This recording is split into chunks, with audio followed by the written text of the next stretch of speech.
Hey, listen, this is a really good one. Inner conversations. Now, I've spoken about inner conversations before. We've had videos on inner conversations as far as Neville speaking about it. But this is from his writing, and this is very, very pertinent, and you should pay attention. Inner conversations. All of us are mentally speaking within ourselves every waking moment.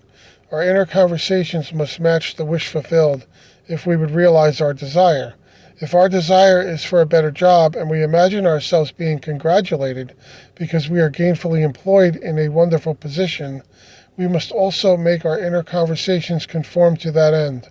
We must be certain that we are not saying within ourselves something like, "That boss of mine doesn't believe in promoting people," or "It would be difficult to find any job at my age, never mind a better one," or similar statements that would imply that we do not have what we wish, that which we desire.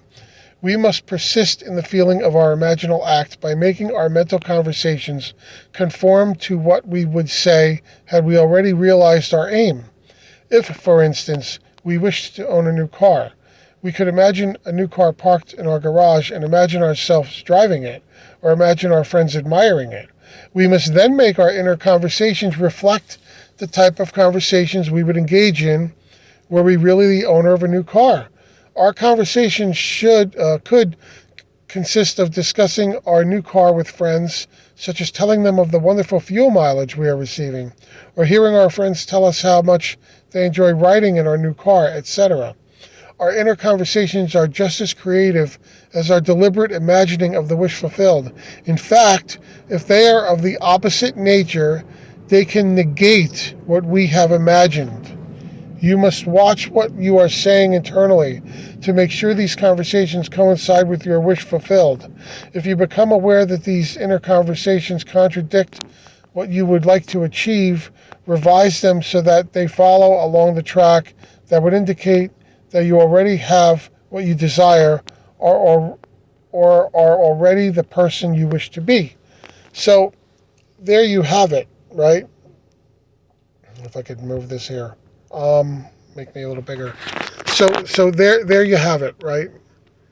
You have, you could imagine the end result all you want, which is what Neville tells us to do. And many people probably try that, right? They do it, and then they don't get their wish fulfilled. And then they say either this stuff doesn't work or they're not patient enough. But then, meanwhile, their inner conversations are saying the exact. You're so used to your inner conversations, especially if you're a little on the negative side. Look, I've been the king of this in the past, okay? And even sometimes now. I'm not perfect.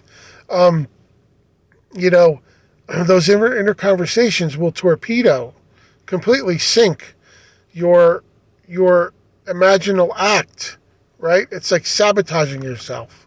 It's like taking one step forward by doing the imagining work, and then two steps back by having the inner conversations not match the imaginal act, right? Doing the opposite. You have to really, that's why mental diet, this is what they mean by mental diet, the inner conversations.